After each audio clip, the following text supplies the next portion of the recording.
जय हिंद दोस्तों, ये वीडियो नहीं है, ये एक हकीकत है, एक मैसेज है। हाँ जी, 30 करोड़ की संपत्ति के मालिक माता पिता को 2 वक्त की रोटी नहीं, न बेटों ने दी न पोतों ने दी। और दोनों माता पिता दुनिया में एक साथ उन्होंने दुनिया को अलविदा कहा।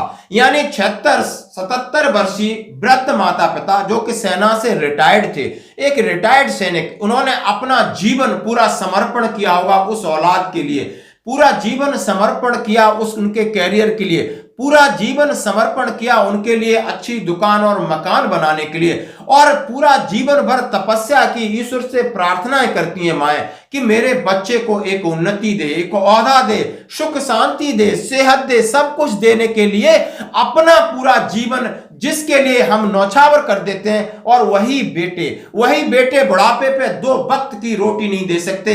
तो क्या ये समाज कहा जा रहा है? हमको और आपको सोचने पर विवश कर दिया इस खबर ने।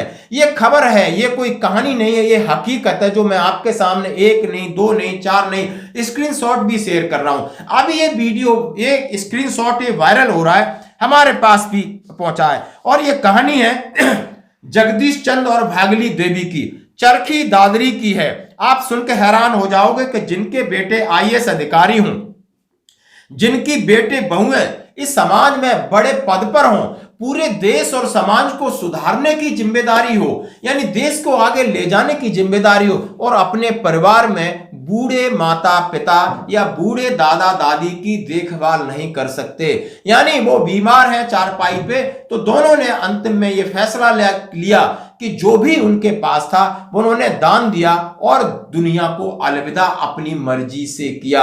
यानी वो शब्द ऐसी मेडिसिन का ओवरडोज लेकर के उन्होंने कहा, और पुलिस को लिख करके गए कि इनके खिलाफ FIR करो। समाज को उन्होंने एक लेख लिखा कि ये समाज कहा जा रहा है कि मैंने अपनी जिंदगी में जो सीखा है वो किसी के साथ उसकी पुनरावृत्ति हो सकती है। क्या ये सही है? आखिर खबर क्या है, जरा आपको सुनना होगा धैर्य से, क्योंकि ये हमारे जीवन का ही हिस्सा है, यहीं का हिस्सा है जहां पर लोग सनातन की बात करते हैं, हिंदू एकता की बात करते हैं, राष्ट्रीय एकता की बात कर रहे हैं। वो अपने पिताजी को नहीं देख सकते, बड़ी बड़ी प्लेटफॉर्म पर खड़े होकर बकवास करते हैं। ऐसे लोगों पर आप भरोसा कर सकते हो? बहुत सारे लोग व्हाट्सएप पे मैसेज करते हैं कि यहां पर ये होगा। मैं ये पूछता हूं, आप अपने माता पिता के साथ रहते हो? कि आप अपने भाइयों के साथ रहते हो?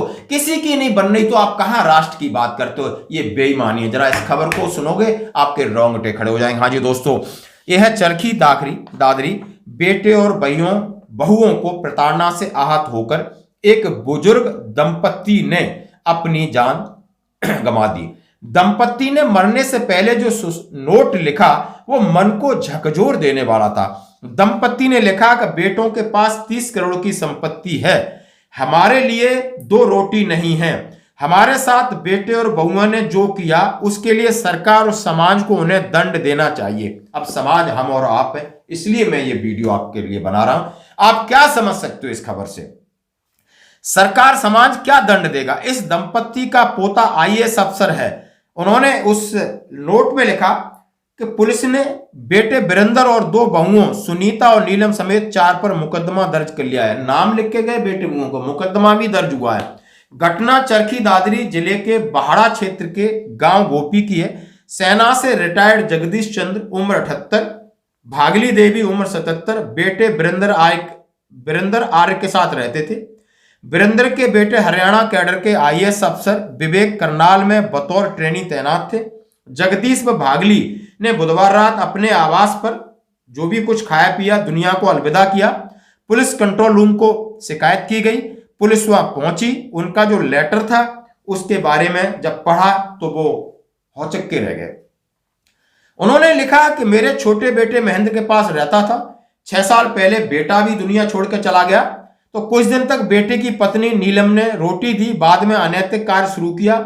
गांव के एक युवक विकास को अपने साथ रख लिया, विरोध करने पर मार पीट कर मुझे घर से बाहर निकाल दिया। इसके बाद 2 साल तक अनाथ आश्रम में रहा। जब लौटा तो उसने फिर से बाहर निकालकर मकान में ताला लगा दिया, और उसी दौरान मेरी पत्नी भागली देवी को लकवाग्रस्त हो गई।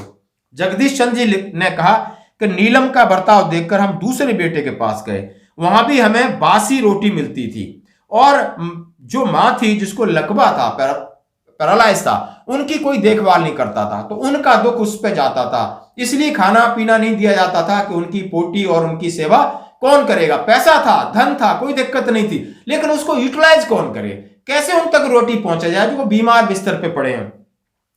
इसलिए उन्होंने जो भी कुछ किया, और उन्होंने कहा है कि मेरी जो जिंदगी के लिए गुनहगार है वो नीलम, विकास, सुनीता, वीरेंद्र है। इतने जुल्म किसी संतान को अपने माँ बाप पर नहीं करना चाहिए। मैंने इसीलिए अपनी जमीन, दुकानें, 2 एफडी, आर्य समाज बकाड़ा गांव को दान कर दी, जो उनके संपत्ति थी उन्होंने दान कर दी।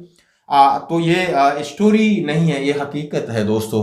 और इससे हम और आप क्या समझ सकते हैं, ये बिल्कुल इसी तरीके से, यानी पैसा, उन्हें भी पेंशन मिली थी, उनके पास पैसा था, कोई दिक्कत नहीं, लेकिन उस पैसे को जब बेड पर बंदा चला जाता है, लकवा जिसको हो जाएगा, फिर आप समझ सकते हो कि जिंदगी कितनी दूभर होती है। और जिंदगी में फिर कौन से बेटे हैं, वो बेटे जो माँ जो अपने बेटे को अपने ऊपर पोटी सोटी सब करती है, सब देखती है, माँ के लिए वो बेटा, चाहे वो अंधा, काना, बहरा, लूड़ा, लंगड़ा, छाती से लगा कर रखती है, वो आत्मीयता कहाँ चली जाती है। और ये दुख इस बात का नहीं, दुख उस बात का है कि ये लोग आईएएस हैं, आईपीएस हैं, बड़े बड़े प्रचार प्रसार डेली जाते होंगे, बड़े बड़े सेमिनार में ये भाषण करते होंगे, मोटिवेशन भाषण भी करते होंगे, समाज की एकजुटता की बात कर रहा हूं, देश को प्रगति पे ले जाने की बात कर रहा हूं, सनातन धर्म की बात कर रहे हैं, देश को पता नहीं कहां स्वर्ग में ले जाएंगे, पता नहीं अभी तक कहां गया था, कहां है।